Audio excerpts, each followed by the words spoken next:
सभी को नमस्कार।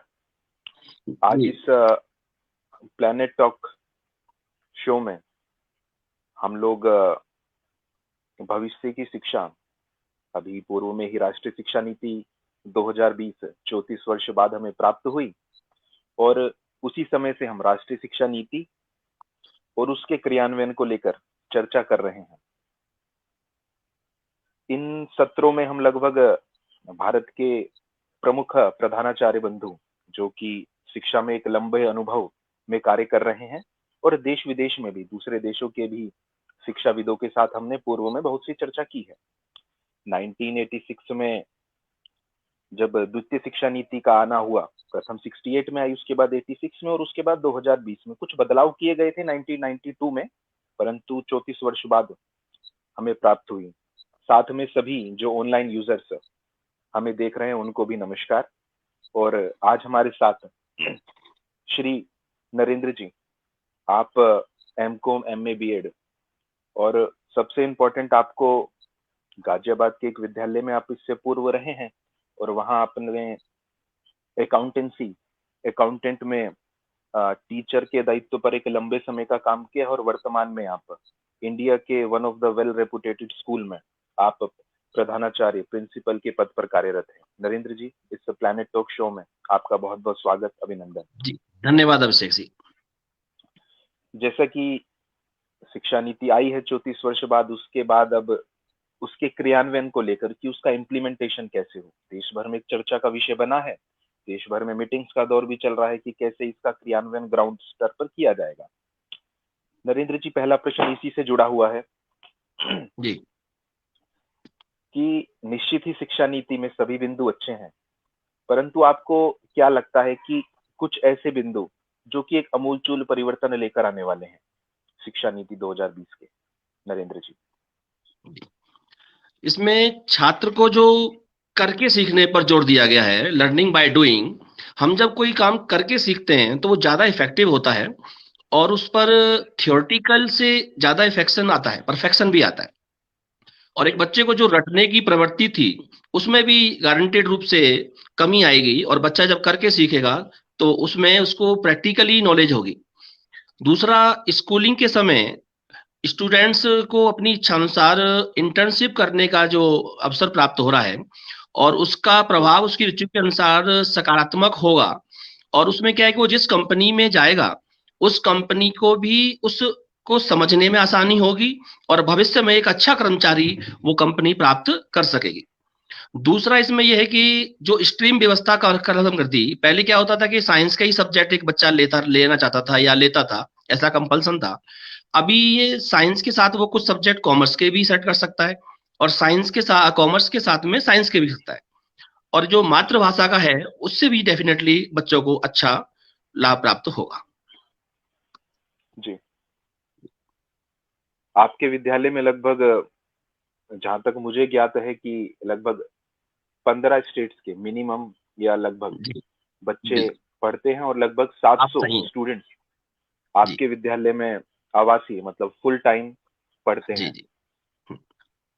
आपके विद्यालय में तो लगभग राष्ट्रीय शिक्षा नीति 2020 को भी देखा जाए तो उसके उपयुक्त संसाधन अभी से अवेलेबल हैं, जी। परंतु नरेंद्र जी, कितना लगता है कि क्या सुझाव है आपके क्रियान्वयन को लेकर और क्या मुश्किलें आने वाली हैं? अपने यहाँ तो अभी तक जो हमने व्यवस्थाएं की थी उसमें जो आपने भी हमारे यहाँ एक स्टूडियो लास्ट ईयर ओपन किया था उसका भी हमने भरपूर प्रयोग किया और उससे भी हमने संचालन किया ऑनलाइन क्लासेस का। मैंने 4 जगह पर इनसे संचालन किया था तो मुझे तो लगता नहीं कि बहुत ज्यादा परेशानी आई हमारे यहाँ। लेकिन अन्य विद्यालयों को देखें, छात्रों को देखें तो उनको कहीं ना कहीं नेटवर्क की प्रॉब्लम आई, कहीं ना कहीं मोबाइल की प्रॉब्लम आई या और जो इसमें बेनिफिशियल चीजें होती हैं उसकी समस्याएं उनको आई। ऐसा प्रयोग मुझे लगता है हमारे यहाँ तो ज्यादा नहीं है। दूरस्थ जो पहाड़ी एरिया हैं वहाँ के जो कुछ छात्र हमारे पास थे 10%, 5%, उन्हीं को थोड़ी समस्याएं आई। और बाकी तो समझता हूँ तो मेरे यहाँ 80 to 90% अटेंडेंस ऑनलाइन रहती थी। और अभी भी हमारे यहाँ उत्तराखंड सरकार ने जो ऑर्डर किया कि 10-12 के स्कूल खुल सकते हैं 2 नवंबर से, तो मैंने अपने यहाँ 17 नवंबर से स्टार्ट किया था, लगभग 1 महीना हो गया। उसमें 199 स्टूडेंट्स मेरे यहाँ पर हैं, 10th and 12th क्लास। उसमें से लगभग 185 के पास बच्चे आ गए हैं और वो अभी पढ़ाई अपनी इफेक्टिव कर रहे हैं।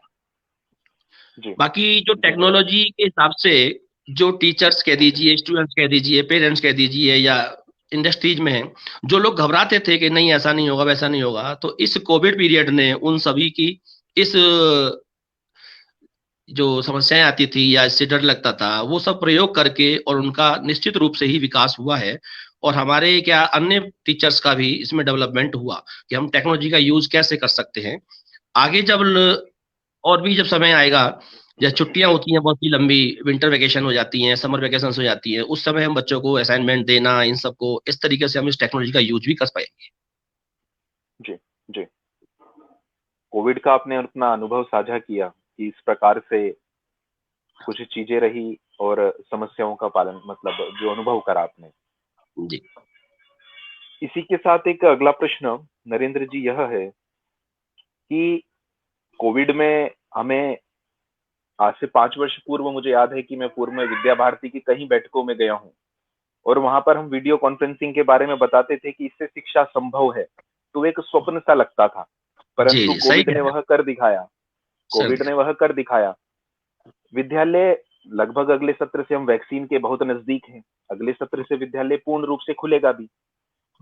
टेक्नोलॉजी को जो आपने फील किया है, कैसे हम इसको अपने नियमित समय सारणी में ऐड करें अगले सत्रों में भी, क्योंकि हम पास तो आए हैं परंतु ऐसा ना हो कि वापस से दूर हो जाएं। बाकी विद्यालयों के लिए भी आपका क्या सुझाव है कि कैसे ई शिक्षा से जुड़े रहें? ये तो जो प्रश्न है, ये संस्थागत जी रूप से ज्यादा प्रभावित होता है, क्योंकि ये संसाधन जुटाने होते हैं। और हमारे जी यहाँ संसाधन सरकारी विद्यालयों में आप देखते हैं कैसे हैं, कुछ जी जो निजी विद्यालय हैं वहां पर भी इस तरह के संसाधन बहुत ज्यादा प्रचुर मात्रा में उपलब्ध नहीं है। जो सक्षम विद्यालय हैं वहां तो हो जाता है, और हो भी रहा है। ज्यादातर स्कूल्स में ऑडियो विजुअल क्लासेस हैं, प्रोजेक्टर के माध्यम से पढ़ाया भी जाता है, कुछ प्रैक्टिकल्स को भी लाइव करके दिखाया जाता है, तो उससे बच्चे को आसानी हो जाती है। जी जी जी। अंतिम प्रश्न की ओर बढ़ते हैं नरेंद्र जी। राष्ट्रीय शिक्षा नीति 2020 में बहुत क्लियर है कि ई शिक्षा पर जोर, और कोविड के समय वो दिया भी गया है। टेक्नोलॉजी को आपने महसूस किया है कि टेक्नोलॉजी शिक्षा में ये योगदान कर सकती है, और उसके अकॉर्डिंग हम भी एक टेक्नोलॉजी, एक कार्यकर्ता होने के नाते उस टेक्नोलॉजी को, राष्ट्रीय शिक्षा नीति 2020 कैसे टेक्नोलॉजी उसमें हेल्प कर सकती है इम्प्लीमेंट करने में, उस ओर काम कर रहे हैं।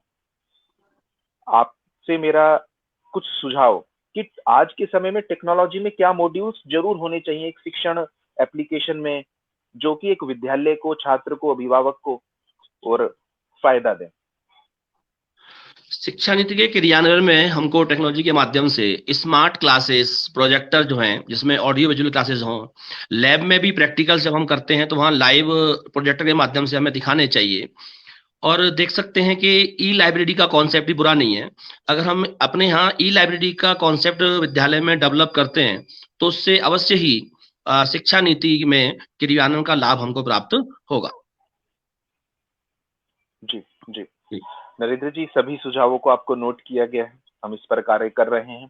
अगले सत्र से पूर्व जो भी आपने सुझाव दिए हैं, जो भी दूसरे विद्यालयों को भी प्रॉब्लम आ रही है, कुछ टेक्नोलॉजी में या क्या एडिशंस होने चाहिए, निश्चित ही हम कोशिश करेंगे वो पूर्ण हो। आपने इस इंटरव्यू में, इस प्लैनेट टॉक शो में अपना समय दिया, आपका बहुत बहुत धन्यवाद। नमस्ते। जी, बहुत नमस्कार।